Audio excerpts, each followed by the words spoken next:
নমস্কাৰ। স্বনামধন্য কবি কমলাকান্ত ভট্টাচাৰ্যই কবিতাৰ যোগেদিয়ে এবাৰ কৈছিল, অসম শ্মশান নোহে কোনে কয়। হয়, অসম শ্মশানত পৰিণত হৈছে। অসমক শ্মশানত পৰিণত কৰা হৈছে। আৰু এই শ্মশানৰ চণ্ডাল হৈছে হিমন্ত বিশ্ব শৰ্মা। এই অভিযোগ CPIMৰ। যে আজি অসমখন আমি উপলব্ধি কৰিছো এখন শ্মশানত পৰিণত কৰা হৈছে শ্মশান। আৰু এই শ্মশানখনৰ চণ্ডাল হৈছে হিমন্ত বিশ্ব শৰ্মা। এই শ্মশানৰ চণ্ডালগিৰি কৰি আছে। গুৱাহাটীৰ ব্ৰহ্মপুত্ৰৰ পাৰত আজি অনুষ্ঠিত হৈ যায় CPIMৰ 24 সংখ্যক ৰাজ্যিক সন্মিলন।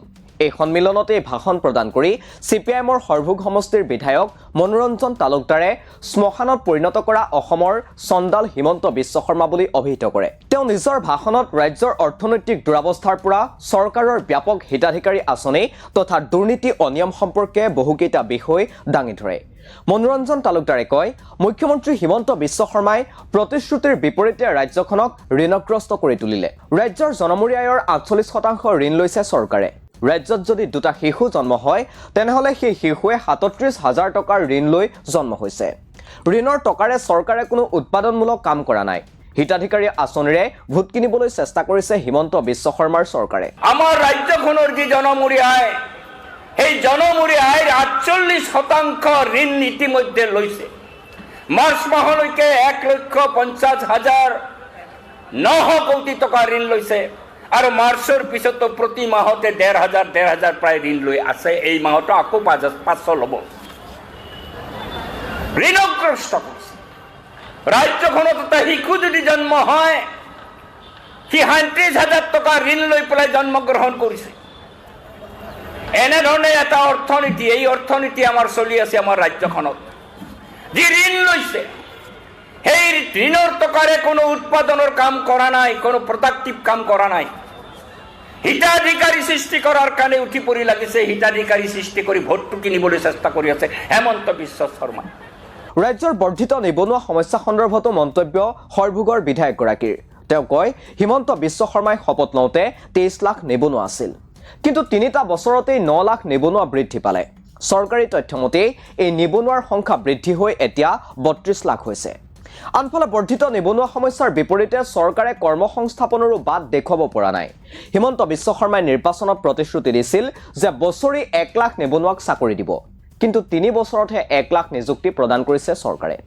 তাকো আকৌ নতুনকৈ সৃষ্টি কৰা পদ এটাও নাই। খালী পদতে নিযুক্তি দি ফটাঢোল বজাই আছে চৰকাৰে। ৰাজ্যখনত নিবনুৱা সমস্যাৰ কথা কৈছে, 10% অতিক্ৰম কৰিছে, all time record. Hemanta Biswa Sarma যিদিনাখন শপত গ্ৰহণ কৰিছিল মুখ্যমন্ত্ৰী হিচাপে, চৰকাৰী তথ্যত 23 লক্ষ নিবনুৱা। আমি এতিয়া দেখিলো 3টা বছৰত সেই নিবনুৱা 9 লক্ষ বাঢ়ি 32 লক্ষ হৈছে। মোৰ তথ্য নহয়, চৰকাৰী তথ্য। 32 লক্ষ। তেওঁ 21 চনৰ মে মাহৰ এছেম্বলিত চিঞৰি চিঞৰি ক'লে, মই 1 লাখ দিম।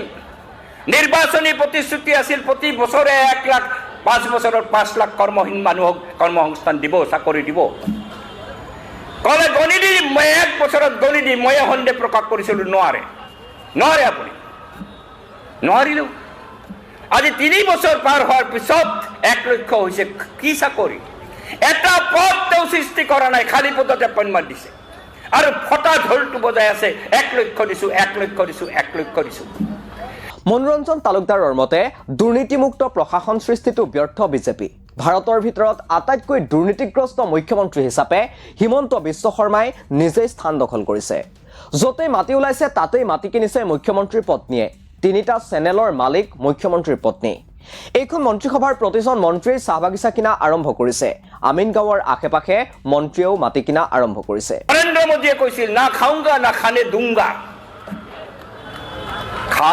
খাৱা নাখাওঁ, নিদিওঁ, খাবও নিদিওঁ। কওক আজি হেমন্ত বিশ্ব শৰ্মাক। আজি ভাৰতবৰ্ষৰ ভিতৰত আটাইতকৈ দুৰ্নীতিগ্ৰস্ত মুখ্যমন্ত্ৰী হিচাপে হেমন্ত বিশ্ব শৰ্মা চিহ্নিত হৈছে। আটাইতকৈ বেছি দুৰ্নীতিগ্ৰস্ত মুখ্যমন্ত্ৰী। কি কৰিছে তেওঁ? তামোল পাণ বিক্ৰী কৰি পঢ়া শুনা কৰিছিল, সেই গৰ্ব কৰিছিল। আজি তেওঁৰ ঘৈণীয়েকৰ জৰিয়তে আমাৰ সুপ্ৰকাশ তালুকদাৰে কৈছে 3টা চেনেলৰ মালিক। মাটি য'তে ওলাইছে তাতে কিনিছে। কলিয়াবৰত মাটি, মাজুলীত মাটি, গুৱাহাটীৰ আশে পাশে মাটি, মৰিগাঁৱত মাটি, আন্তৰ্জাতিক স্কুলৰ মালিকানা। এতিয়া ধৰিছে চাহ বাগান কিনাত। আনকি কাজিৰঙাৰ ভিতৰত গৈ 7 ষ্টাৰ পৰ্যায়ৰ আজি ৰিসৰ্ট খুলিছে 5 ষ্টাৰৰ ওপৰত সেই ৰিসৰ্টত আজি ব্যৱস্থা কৰিছে কোন ৰেণিকী ভূঞা মুখ্যমন্ত্ৰীৰ পত্নী সম্পত্তিৰ পাহাৰ গঢ়ি তুলিছে য'তে মাটি তাতে কিনিছে য'তে মাটি তাতে কিনিছে অকল মুখ্যমন্ত্ৰীৰ পত্নী নহয় এইখন মন্ত্ৰী সভাৰ প্ৰতিজন মন্ত্ৰী মই চ্যালেঞ্জ কৰি কৈছো প্ৰতিজন মন্ত্ৰী চাহ বাগিচা কিনাত আৰম্ভ কৰিছে মাটি ওলালৈ কিনিছে প্ৰতিজন মন্ত্ৰী মাটি কিনিছে আমিনগাঁৱৰ আশে পাশে মন্ত্ৰী মাটি কিনিছে দেশৰ আটাইতকৈ সাম্প্ৰদায়িক মুখ্যমন্ত্ৰী আখ্যা দি হিমন্ত বিশ্ব শৰ্মাক চোকা সমালোচনা কৰে চিপিআইএমৰ বৰ্ষীয়ান নেতাগৰাকীয়ে আনফালে ৰাজ্যৰ উন্নয়নৰ প্ৰতিচ্ছবি দাঙি ধৰি চিপিআইএমৰ ৰাজ্যিক সাধাৰণ সম্পাদক সুপ্ৰকাশ তালুকদাৰৰো চোকা সমালোচনা হিমন্ত বিশ্ব শৰ্মা আৰু বিজেপি চৰকাৰক অসমৰ খেতিৰ কাৰণে অত্যন্ত গুৰুত্বপূৰ্ণ হৈছে জলসিঞ্চন এই জলসিঞ্চন যোৱা 3 বছৰত 5.26% পৰা নামি আহি 2.36% হৈছে